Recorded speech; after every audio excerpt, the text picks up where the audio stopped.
Hi, my name is Marianne. I'm a mental health professional and I'm making a plea for further brain research. I've had a good life. I have a good brain. As a child, I grew up without any challenges. I had lots of friends. I did well in school.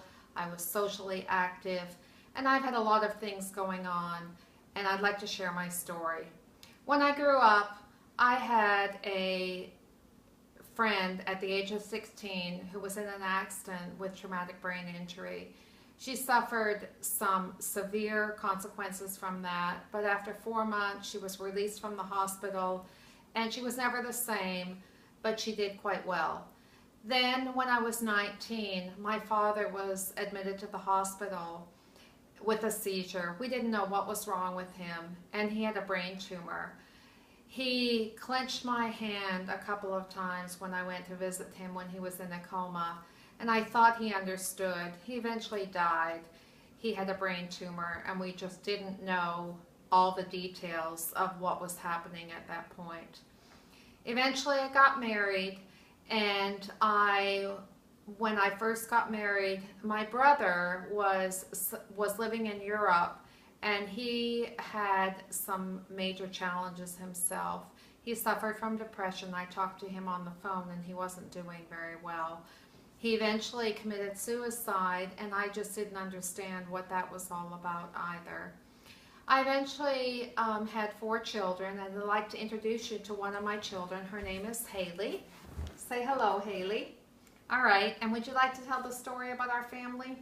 Sure. My brother, his name is Trevor. He's the youngest one. He was diagnosed. 3 brothers. Yes, he was diagnosed with ADHD as a child, and it was not working out. He had fits every day. He cried. He would punch, kick.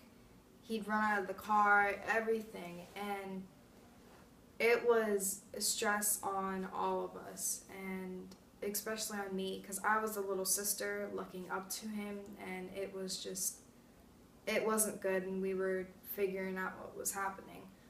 Well, later that, as time progressed, his brother was diagnosed with Tourette syndrome, and we started thinking, oh, well, maybe that's what he has, and it turns out that they both have Tourette syndrome, and so things got a lot better, very few tantrums and everything, and so that's all better. And my dad, he had an arachnoid cyst in, like, right here, I think, on his brainstem or something, and he told us, hope for the best, expect for the worst, and that really scared us because we didn't know what was going to happen to him. After the surgery, you mean? Yeah. And he luckily he got better, but I think the brain is a huge part to the human body, and it's the whole reason why we're here today. Yeah, thanks, Haley. I know you understand what it's like, because I don't think you've had a brain that is working well. Her brother Trevor did draw this diagram of what it feels like to have Tourette's disorder. This is him. This is his hand on his head, and this shows all that's going on in his brain with the confusion and tics and so on. And I think he's trying to depict the helping hand here.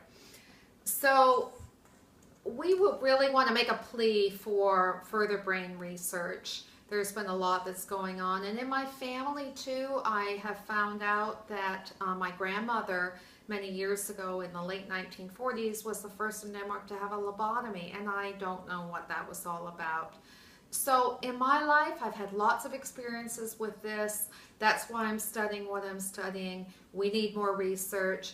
Please provide some further funding. Thank you.